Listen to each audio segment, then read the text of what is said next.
এই সপ্তাহে ঘোষণা করা হতে পারে চ্যাম্পিয়ন্স ট্রফির সূচি। নতুন করে আলোচনা, তবে কেউই নিশ্চিত করে জানায়নি। এদিকে ভারতের বিরুদ্ধে অভিযোগ উঠেছে সুবিধার বিনিময়ে পাকিস্তানে খেলতে না যেতে বাকি দেশগুলোকে পক্ষভুক্ত করার। অর্থের ক্ষমতা বলে ক্রিকেটকে নিয়ন্ত্রণ করার অভিযোগ ভারতের বিরুদ্ধে অনেক দিনের। চ্যাম্পিয়ন্স ট্রফিকে ঘিরে তা আরও স্পষ্ট। নীতি, নৈতিকতা আর আইনে না পেরে সেই সুবিধা দেওয়ার বিপরীতে দেশগুলোকে পক্ষে আনার প্রস্তাব দিচ্ছে ভারত, এমন গুরুতর অভিযোগ তুলেছে পাকিস্তান গণমাধ্যম। এমন সব গুঞ্জনই বড় হচ্ছে প্রতিদিন, এক প্রকার স্থবিরতা টুর্নামেন্ট নিয়ে। না আইসিসি, না পাকিস্তান বা ভারত কোনো পক্ষই কোনো মন্তব্য করছে না। 100 দিনের ল্যান্ডমার্ক পেরিয়েছে, ট্রফি ট্যুরও শুরু হয়েছে, কিন্তু টুর্নামেন্টের সূচিই খালি ঘোষণা হয়নি। তবে এটাও গুঞ্জন, এ সপ্তাহেই ঘোষণা হতে হবে।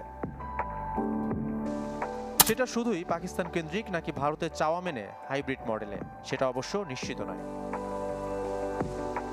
এদিকে মূল দলকে শক্তি যোগাতেই মত ব্লাইন্ড ক্রিকেট দল নিয়েও পিছু হটছে ভারত। 22 নভেম্বর পাকিস্তানে শুরু হবে চতুর্থ ব্লাইন্ড ক্রিকেট বিশ্বকাপ, যেখানে শুরুতে ভারত দলকে অংশগ্রহণের অনুমতি দিয়েছিল ক্রীড়া মন্ত্রণালয়। তবে এখনও অনাপত্তিপত্র মেলেনি পররাষ্ট্র মন্ত্রণালয়ের। সময় কম থাকায় নিজেরাই বিশ্বকাপে না যাওয়ার ঘোষণা দিয়েছে বর্তমান চ্যাম্পিয়ন ভারত ব্লাইন্ড ক্রিকেট দল। তবে রাজনীতি এবং খেলাকে না মিলানোর অনুরোধ Pakistan cricket board president Mohsin নাকবির।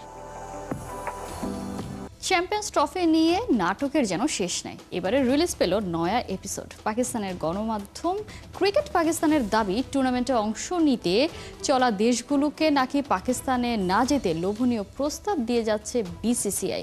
চ্যাম্পিয়ন্স ট্রফির আয়োজক হিসেবে পাকিস্তানের নাম ঘোষণার পর থেকেই ভারতের টালবাহানা শুরু। বিশ্বের অন্য দেশগুলো নিয়মিত পাকিস্তানে গিয়ে সিরিজ খেললেও নিরাপত্তার ইস্যুতে ভারত সবসময় ভেটো দিয়ে এসেছে। এবারে শক্ত অবস্থানে পাকিস্তান, যে কোনো উপায়ে নিজেদের দেশে আয়োজন করতে চায় চ্যাম্পিয়ন্স ট্রফি। এর মধ্যে নতুন খবর, চলতি সপ্তাহের শেষের দিকেই নাকি ঘোষণা করা হবে চ্যাম্পিয়ন্স ট্রফির সূচি। আর এ নিয়ে পাকিস্তান ক্রিকেট বোর্ডের সাথে আলোচনাও সেরেছে আইসিসি।